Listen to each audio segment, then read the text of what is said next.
para peserta ya. Baik ya, bismillahirrahmanirrahim. Assalamualaikum warahmatullahi wabarakatuh.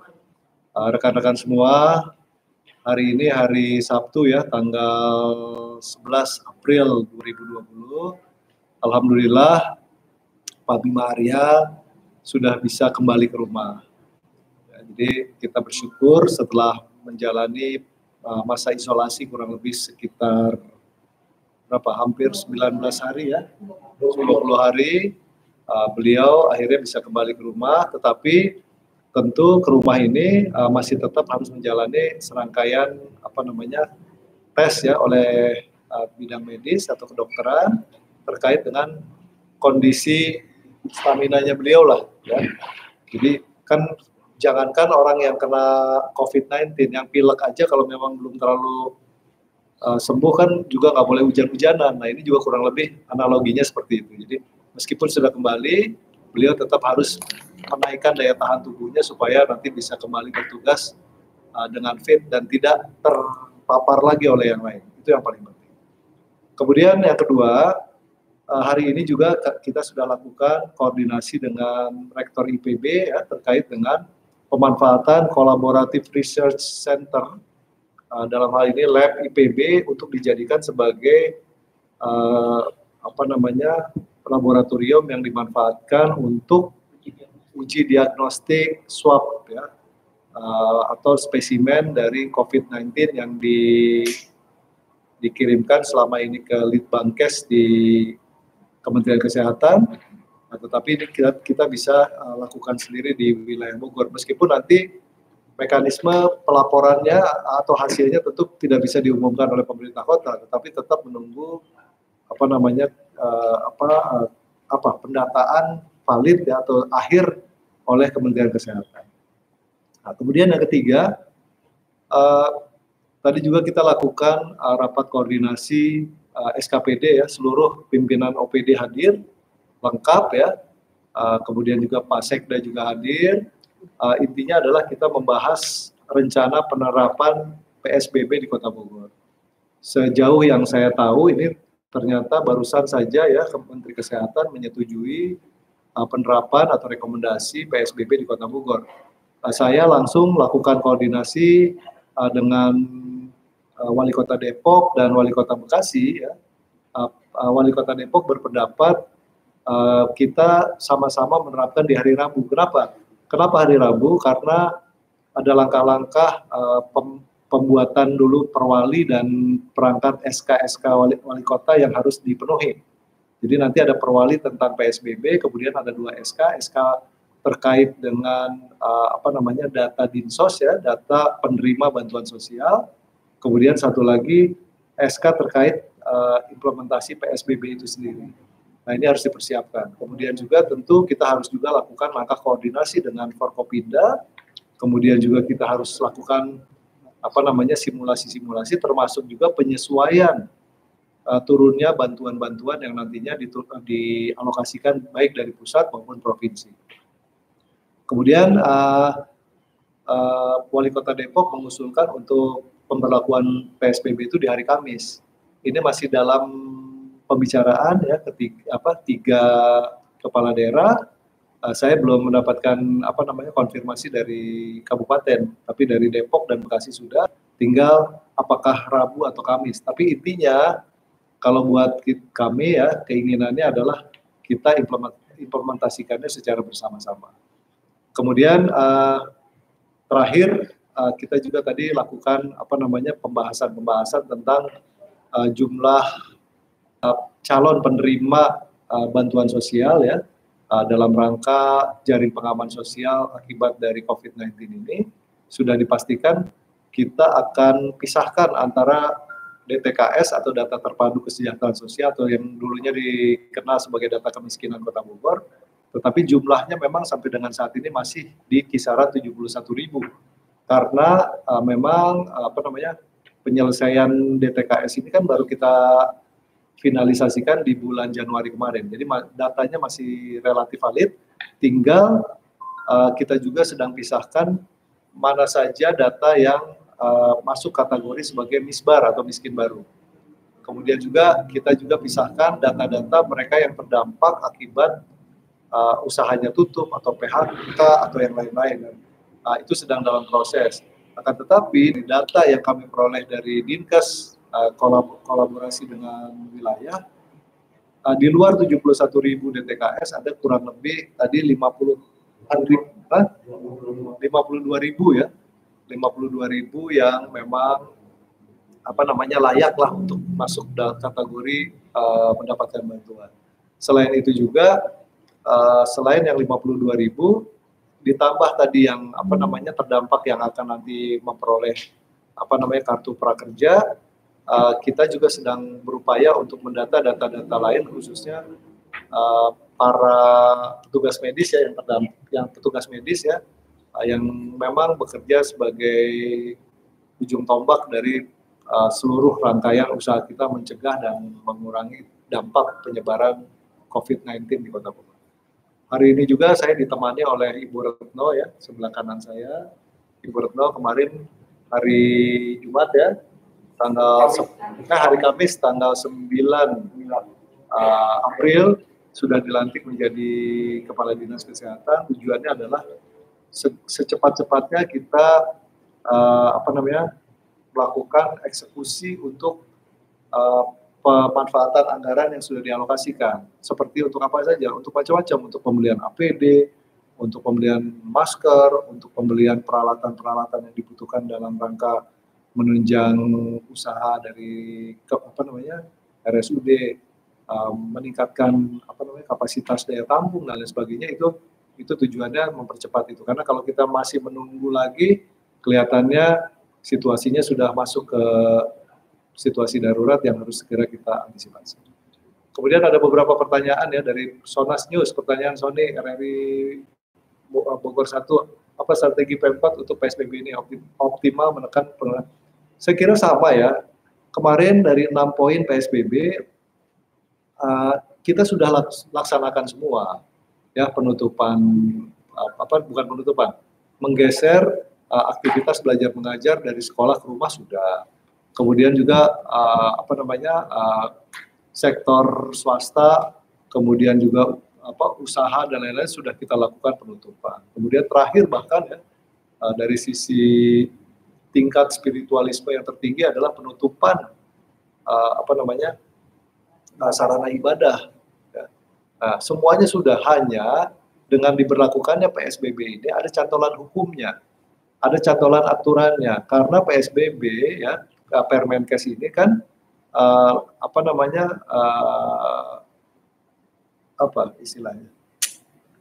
dasar hukumnya adalah Undang-Undang Nomor 6 tahun PP 21 tahun 2020.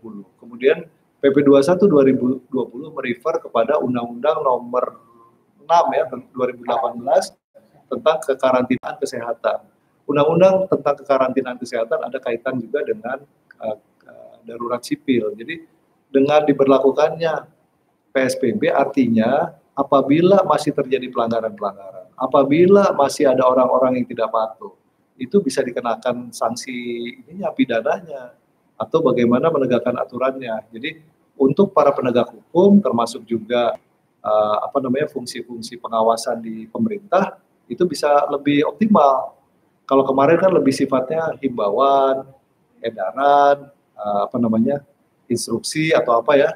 Tetapi sekarang ini ada mengikat kepada hukum. Bagi mereka yang masih bandel, bagi mereka yang memang tidak peduli, ini ada konsekuensinya. Dan jangan lupa yang kita laksanakan ini adalah misi kemanusiaan, di mana yang harus kita selamatkan adalah jiwa manusia, ya, nyawa orang. Jadi tidak bisa nyawa orang itu dipisah-pisah. Oh, nyawanya si ini tidak, semua harus kita selamatkan. Nah, gimana menyelamatkannya? Dengan penerapan PSBB ini, maka diupayakan ada upaya penegakan hukum yang baik, dan kemudian juga kita bisa melakukan langkah-langkah yang lebih terstruktur, yang lebih terukur, yang memang bisa lebih efektif. Kemudian apalagi? Apakah wali kota langsung kembali memimpin atau menunggu isolasi mandiri di rumah? Untuk data yang bisa. Untuk Pak Wali Kota, tadi sudah saya sampaikan bahwa masih ada tes-tes kesehatan ya, masih isolasi mandiri, dan kemudian ada tes-tes kesehatan yang tujuannya tadi ini dulu memastikan bahwa beliau dalam kondisi fit, ya, jangan sampai nanti beliau beraktivitas kemudian terpapar lagi, itu yang bahaya. Nah, makanya teman-teman dari dinas kesehatan harus bisa memastikan juga bahwa beliau nanti dilakukan beberapa rangkaian tes lagi, tes kesehatan ya, yang memastikan bahwa aman nanti untuk beraktivitas. Untuk data yang disebar berapa totalnya, kemudian ketika ada warga yang belum terdata oleh RT RW bagaimana? Ini sedang divalidasi ya. Tadi jumlah yang terdata dari wilayah itu kurang lebih 51.000. Padahal ya itu pun ya awalnya kan begini, RW di Bogor ada 720. Saya sudah perintahkan bahwa setiap RW menyetor data paling nggak di ranking 1 sampai 50, khususnya bagi mereka yang belum terintervensi oleh program Keluarga Harapan maupun kartu sembako. Ya, jadi kalau misalnya dari 720 kali 50 kan ada 32.000. Nah, ini pun sudah kita ada lakukan toleransi sampai dengan 52.000. Nah, ini akan kita verifikasi, kita akan rekonsiliasi data lagi, kemudian kita akan pakai mekanisme pengecekan ulang melalui NIK, kemudian KK dan KTP, artinya ya IKTP di situ, supaya tidak ada seseorang yang kemudian menerima bantuan berkali-kali. Karena prinsip bantuan dari negara itu tidak boleh seseorang menerima bantuan berkali-kali dari sumber keuangan negara yang sama. Ya, itu nggak boleh, itu haram, itu hukumnya. Nah, kemudian mekanismenya seperti apa? Ada bantuan langsung tunai, ya, kemudian ada bantuan berupa bahan pokok, ada juga bantuan bentuknya padat karya. Nanti kita akan lihat bagaimana mekanismenya di lapangan. Nah, untuk itu kita masih butuh waktu, koordinasi dengan pemerintah pusat dan provinsi untuk memastikan itu. Kemudian Menkes telah menyetujui PSBB. Apa Pemkot Bogor akan membuat checkpoint? Sudah pasti ya. Jadi kita akan lakukan langkah-langkah agar efektif, antara lain adalah melakukan pengecekan. Jadi orang-orang yang tidak punya kepentingan khusus ya, tidak ada kepentingan mendesak atau tidak ada kepentingan yang luar biasa, itu himbauan utamanya adalah stay at home, tidak boleh kemana-mana. Ya, itu dulu aja. Ya, tujuannya kan tadi kita sedang menjalankan misi kemanusiaan. Yang sabar aja dulu supaya penyebaran COVID ini menurun dan kita bisa buktikan secara kualitatif dan kuantitatif ya bahwa tingkat penyebaran COVID ini betul-betul sudah tidak terlalu mengkhawatirkan lagi, dan kita lambat laun bisa recovery lagi sehingga nanti dunia usaha, pendidikan bisa kembali. Makanya semuanya kompak ya, supaya bisa sekolah lagi, kompak dong. Teman-teman pelajar, mahasiswa, kalau ada yang keluyuran orang-orang ya tegur, saya udah berkorban gitu kan, udah belajar dari rumah, udah berbulan, udah lama, marahin aja tuh yang suka keleleran di jalan-jalan, yang keluyuran marahin aja. Ya, karena yang berkorban itu mahasiswa, pelajar dari TK, SD, SMP, SMA, perguruan tinggi, semuanya berkorban. Ya, jadi jangan sia-siakan pengorbanan mereka, itu penting. Ya. Terus apa lagi? Personil yang dibutuhkan personil yang dibutuhkan tentu maksimal ya, artinya dalam konteks pengamanan wilayah kita sudah minta juga ya bantuan dari TNI dan Polri. Kemudian tentu kita akan mengoptimalisasikan personil yang ada di pemerintah kota, khususnya yang ada di Dishub, kemudian di Satpol PP, di Dinsos, kemudian di SKPD yang lain atau di OPD yang lain ya. Kemudian juga bahkan saya juga waktu awal sudah mengajak Komandan Batalion 315 ya untuk ikut juga nanti ke depan untuk melakukan langkah-langkah pengamanan di Kota Bogor, karena bukan apa-apa, Presiden kan berkantor dan bertempat tinggal di Kota Bogor, ini juga penting untuk kita perhatikan. Kemudian setiap bansos yang didata oleh RT RW setempat selalu memprioritaskan keluarga kerabat. Antisipasi terjadi tindakan tegas begini, pokoknya intinya ya, kalau memang masih aja ya, RT RW memprioritaskan keluarganya, kan tadi saya bilang di ranking dari nomor 1 sampai nomor 50 ya, nanti kan kita belum tahu nih jumlah bantuan yang betul-betul real turun ke Kota Bogor itu berapa ya. Nah, oleh karena itu kalau kita pakai sistem ranking, maka mereka yang mendapatkan bantuan tidak bisa lagi tidak bisa diperdebatkan lagi. Tua, renta, tidak berdaya, disabilitas misalnya kan, kemudian orang tua yang terlantar, kemudian mereka yang memang sangat sangat miskin. Nah, itu memang kita harus prioritaskan. Tapi kepada mereka yang masih bisa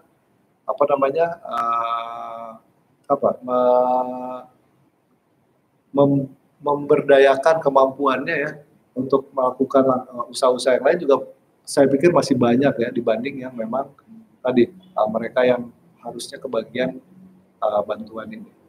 Apalagi kalau jumlahnya tadi 51.000 dari data sementara yang sudah kita berhasil peroleh dari lapangan. Ada yang belum ya, yang belum itu antara lain adalah dari Disnaker Trans. Jadi mereka yang memang terdampak langsung akibat PHK di Kota Bogor. Ya itu harus dibuktikan dengan data kan, nggak bisa ngaku-ngaku, Pak saya PHK gitu kan.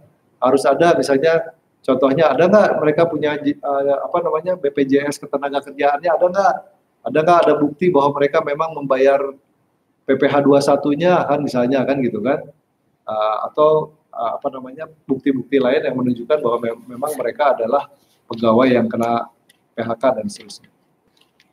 Terus apa lagi? Stok APD sejauh ini bisa cukup. Kalau APD sampai sejauh ini memang masih proses pengadaan ya, Bu ya. Jadi dengan adanya PA atau pengguna anggaran yang dalam hal ini adalah Kadiskes ya, mudah-mudahan proses pembelian peralatan, barang dan lain-lain itu bisa kita lakukan segera ya. Tujuannya tadi supaya ada pejabat definitif dan memang ada pengguna anggaran yang mempertanggungjawabkan proses pengadaan. Nah, kalau ditanya cukup atau tidak cukup, makanya harus diadakan kan gitu. Nah, untuk sampai sekarang kita masih mendapatkan bantuan-bantuan yang sporadis lah. Kemudian pertanyaan, selama PSBB langkah konkret apa yang dilakukan untuk memutus rantai COVID? Apakah hanya meminta warga diam di rumah? Langkah-langkahnya kan tadi ada langkah represifnya juga ya. Represifnya itu tentu harus ada penegakan aturan, ada langkah-langkah pencegahan ya, kemudian juga ada tentu langkah-langkah penyadaran publik yang lebih luas. Penyadaran publik yang lebih luas adalah misalnya tadi bagaimana pemanfaatan angkutan umum misalnya. Kita akan mengadopsi sesuai dengan kesepakatan 3 gubernur dan beberapa pimpinan daerah ya, mengadopsi Pergub DKI ya. Contohnya misalnya angkutan umum hanya beroperasi dari jam 6 pagi sampai jam 6 sore, itu saja, itu sama. Kemudian jumlah kapasitas penumpang hanya 50%. Kemudian setiap penumpang harus dilengkapi dengan masker. Kemudian nanti disampaikan mereka yang suhu badannya di atas 37 derajat tidak boleh naik kendaraan, 38 derajat tidak boleh naik kendaraan umum kan gitu kan. Kemudian juga angkutan pribadi sama kurang lebih seperti yang ada di DKI, karena kita memang kemarin sudah sepakat bahwa Pergub DKI akan diimplementasikan di Kota Bogor. Terus apalagi dari Habibie ya, Lab IPB SK Wali Kota. Ya tadi Lab IPB ini adalah lab kolaboratif research centernya IPB yang fungsinya adalah untuk menganalisis pemeriksaan PCR dan memastikan ada virus COVID nggak. Dan sejauh ini atas bantuan dari Prof. Arif Satria dan dekan-dekan yang terkait, kemudian juga ditambah dengan tadi kita pastikan bagaimana urusan biosafety-nya ya Bu ya. Itu ada Biosafety Commission-nya di situ. Biosafety Commission ini tujuannya agar keselamatan baik mulai dari VTM sampai dengan pemrosesan sampai hasilnya itu betul-betul sesuai dengan prosedur yang digariskan oleh WHO. Kemudian Riza Pro Channel, Riza antara berapa sektor yang diberikan dispensasi pada PSBB apa saja, bisa kesehatan, pangan, transportasi. Jadi ada yang dikecualikan ya di bidang kesehatan, ya pangan, energi, komunikasi, kemudian keuangan dan perbankan, kemudian distribusi logistik, kebutuhan harian dan industri strategis, itu yang dikecualikan. Yang lain-lain tidak ada pengecualian. Ya bahkan kan tadi saya bilang anak-anak sekolah aja udah dilarang sekolah. Kalau masih ada yang keluyuran ke sana kemari, tolong anak-anak ya, mahasiswa marahin aja. Ya supaya kenapa harus dimarahin? Karena supaya kalian bisa masuk sekolah lagi. Ya, supaya kalian bisa bertemu lagi sama teman-teman. Jangan kelamaan juga di rumah, kasihan. Bergaul itu penting. Sekarang di rumah terus kasihan. Jadi marahin aja. Saya minta kekuatan pelajar mahasiswa ini untuk dikerahkan juga bagaimana membatasi gerakan-gerakan warga yang masih bandel-bandel itu. Ya. Kemudian apa lagi? Bagaimana langkah pengadaan sarana dan prasarana seperti rencana berikan tambah ruang isolasi. Betul, jadi kita akan tambah ruang bed ya, menambah 120 bed. Kemudian hari Senin kita akan meninjau fasilitas pusat rehabilitasi narkoba milik BNN di Lido. Nanti akan kita arahkan apabila memungkinkan memenuhi syarat akan kita buat sebagai tempat isolasi bagi PDP yang ringan ya Bu ya. PDP ringan. Nanti kalau mau tambahan Ibu silahkan. Kemudian apa lagi? Kemudian untuk pangan ya, ketersediaan pangan tadi sudah dikoordinasikan. Kita ada cadangan pangan kurang lebih 300 ton ya untuk nanti kita distribusikan atau kita bikin paket sembako selain dari anggaran yang memang kita alokasikan untuk bantuan penanganan jaring pengaman sosial. Jaring pengaman sosialnya total 36 miliar di luar paket paket beras yang 300 ton ini yang nanti akan kita pakai sebagai bantalan jaring pengaman sosialnya. Jadi sebelum nanti paket-paket dari pusat, provinsi dan daerah itu masuk, ada paket-paket ini yang juga akan jadi bantalan. Apalagi? Bu Retno, boleh statement paparan terkait penanganan COVID-19 di sisi medis nanti ya, terakhir ya Bu Retno ya. Lalu bagaimana praktik penerapan RW Siaga Corona? Nah, RW Siaga Corona ini tentu akan kita cek ya ke kecamatan, kelurahan, dan ke RW bagaimana implementasi. Karena sampai dengan sekarang kan kita masih fokus RW Siaga Corona itu untuk membantu pendataan mereka-mereka yang terdampak. Kemudian mereka juga harus bisa mulai mensosialisasikan langkah-langkah terkait dengan PSBB. Nanti itu sudah kita diskusikan juga. Saya pikir itu nanti dilanjutkan oleh Bu Retno ya. Dari saya cukup sekian. Mudah-mudahan semuanya sehat ya. Mudah-mudahan Pak Bima, kemudian juga para pegawai di Dinkes yang sekarang juga sedang melaksanakan isolasi ya, baik di rumah maupun di rumah sakit, bisa segera diberikan kesembuhan, dan mudah-mudahan PSBB ini sebagai niat baik pemerintah kota untuk menurunkan tingkat penyebaran COVID-19 di Kota Bogor bisa dibantu ya, didukung oleh semua pihak, dan kita bisa segera selesaikan urusan penyebaran COVID-19 di Indonesia sehingga anak-anak sekolah bisa sekolah lagi, para pengusaha, dunia usaha bisa normal lagi. Terus kita semua bisa sholat Id di tanggal 1 Syawal 1441 Hijriah. Dan sekali lagi, terima kasih. Wabillahi taufiq wal hidayah. Wassalamualaikum warahmatullahi wabarakatuh. Hai Ibu.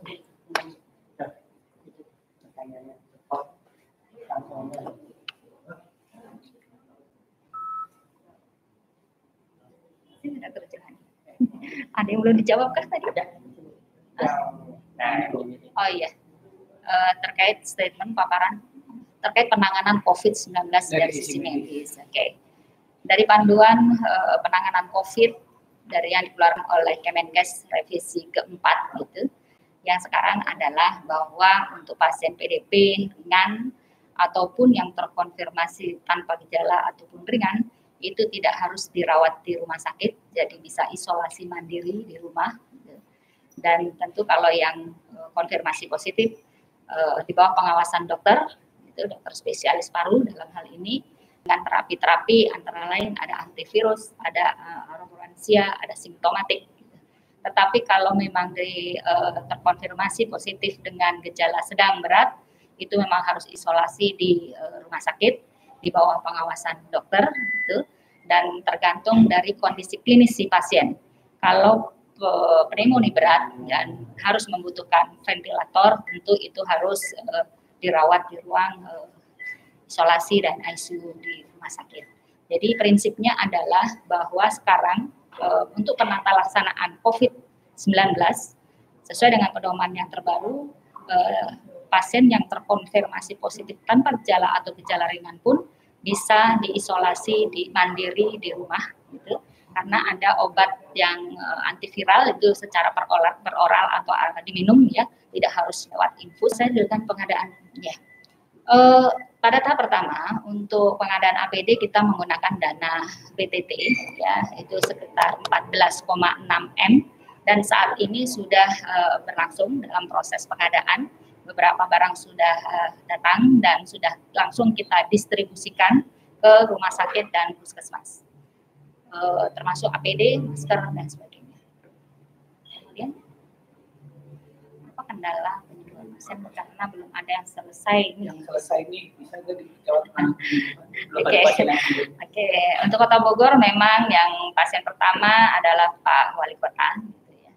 Dan bagaimana kendala sebenarnya itu tergantung dari fisik ya, stamina, daya tahan tubuh seseorang dan juga tergantung juga dari virulensi si virus itu sendiri.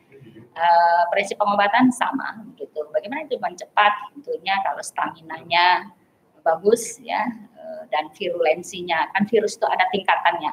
Apakah dia virulensinya rendah atau tinggi gitu, kuat atau lemahnya gitu ya. Jadi itu kan antara perang ya, antara stamina tubuh kita dengan si virus itu sendiri. Jadi kalau untuk mempercepat tentu harus ada obat antiviralnya, ada roburansia, ada vitamin, ada kita juga harus banyak istirahat, banyak asupan gizinya, gitu. Itu tentu akan mempercepat dari penyembuhannya. Terus sudah?